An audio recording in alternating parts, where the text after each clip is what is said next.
Olá a todos, que Deus nos abençoe mais uma vez.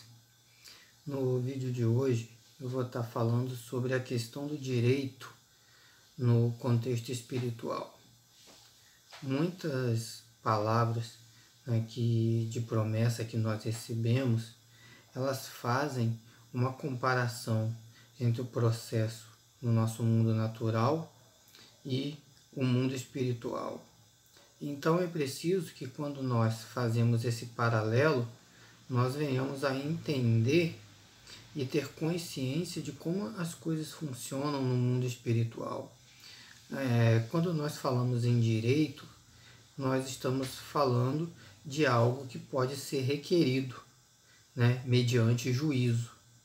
E a palavra de Deus ela deixa bem claro que isso pode ser feito, porque muitas situações Jesus em suas parábolas, né, apresenta Deus como um juiz, ou em trazer algo a juízo, né?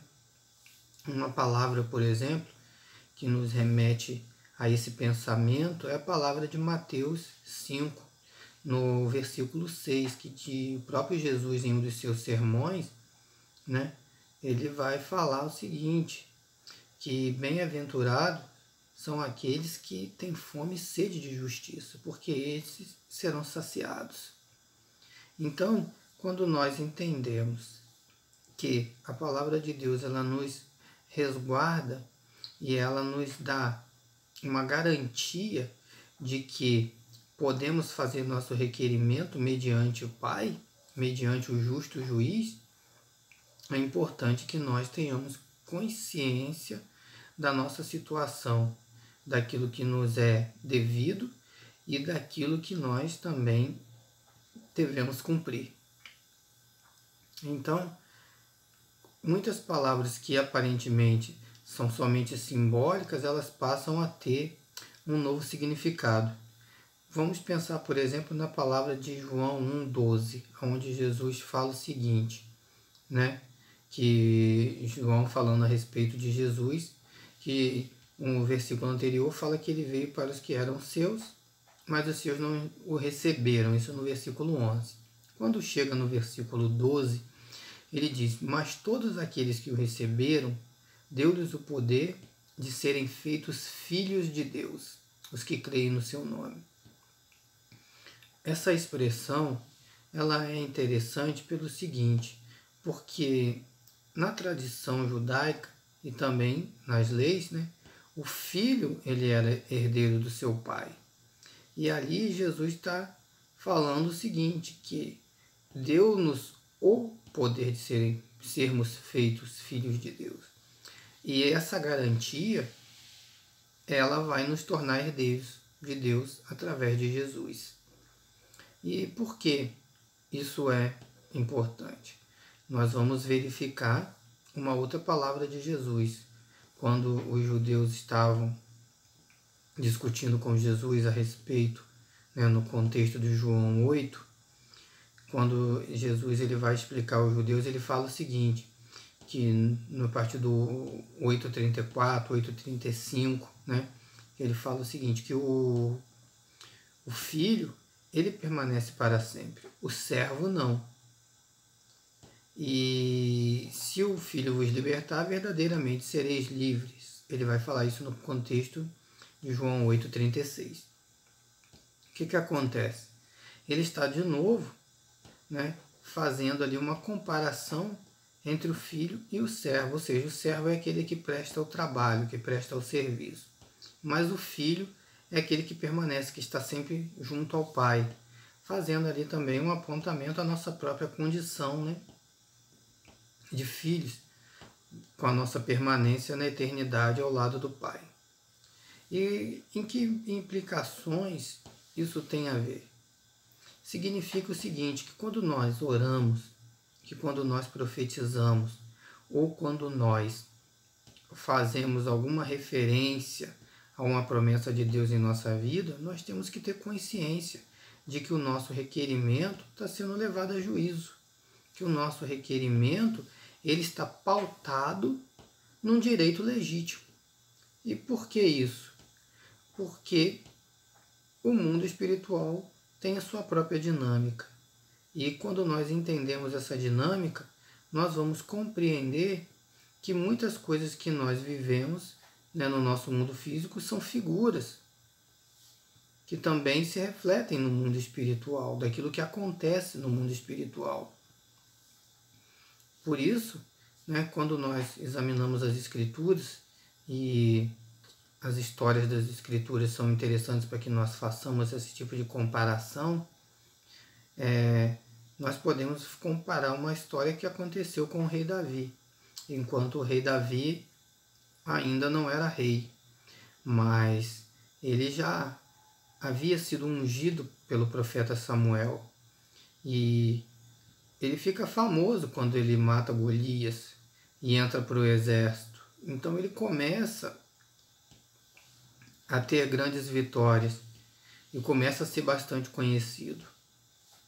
E uma das filhas de Saul, né, ela estava apaixonada por Davi. E embora Saul tivesse prometido dar sua filha mais velha e tivesse depois casado ela com outro, ele fica sabendo que a filha mais nova tinha interesse em Davi. Então ele resolve, né, faz essa promessa de dar a sua filha mais nova, Mical, em casamento a Davi. Mas o próprio Davi, ele não se sentia digno de casar com Mical. E ele vai dizer aos servos de Saul que ele era um homem desprezível, pobre e não tinha nem mesmo como dar um dote.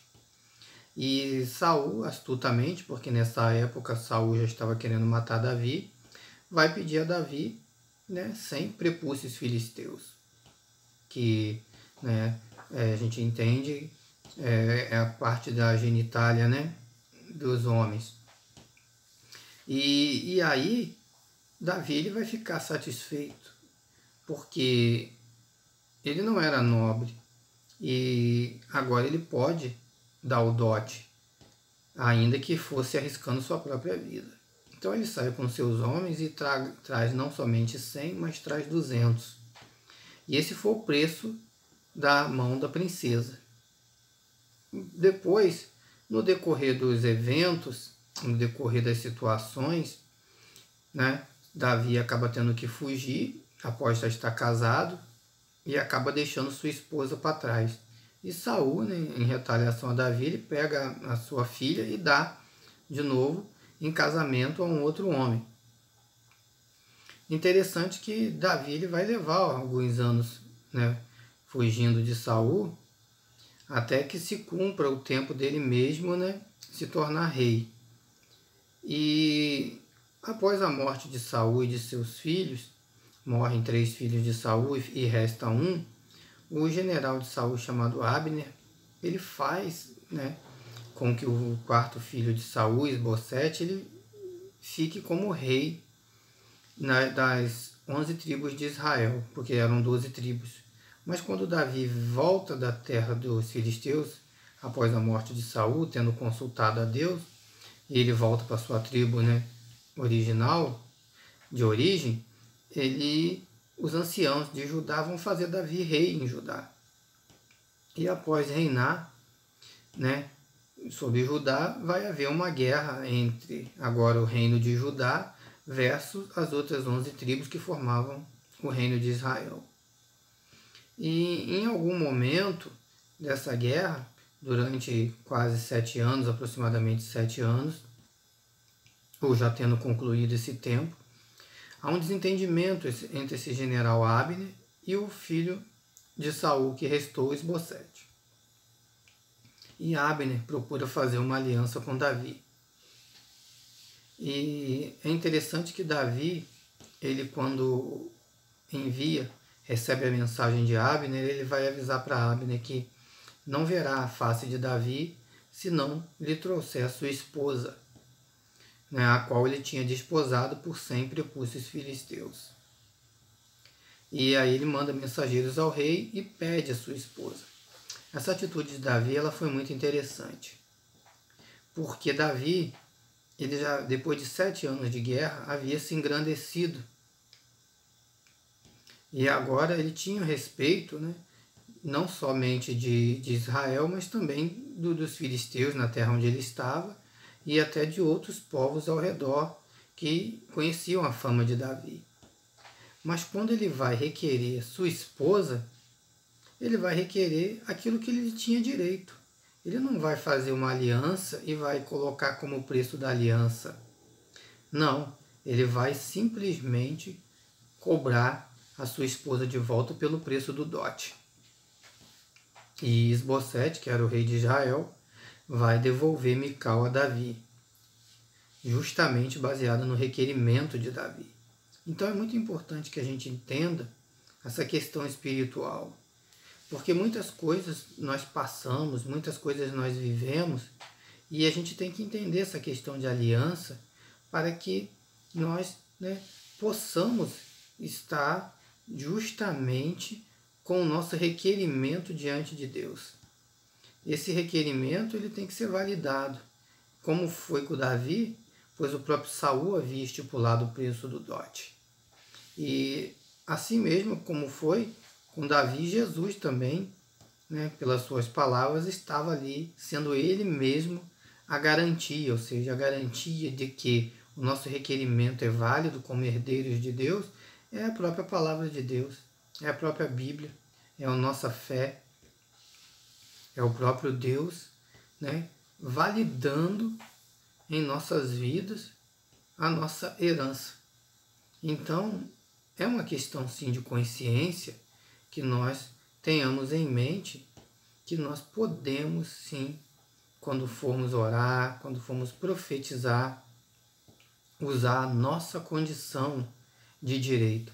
Ainda que não tenha sido concretizado na nossa vida, ainda que algo ainda não tenha vindo do espiritual para o mundo físico, nós podemos, pela fé, fazer a nossa requisição baseada no direito daquilo que a própria palavra de Deus nos garante, aquilo que a nossa aliança com Deus nos garante.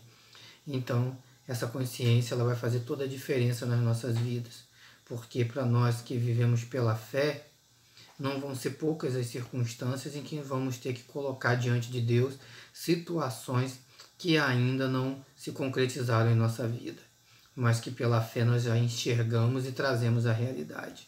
Que Deus possa estar abençoando a todos, em nome de Jesus, e que a nossa fé realmente possa ser lançada num nível sobrenatural. Amém.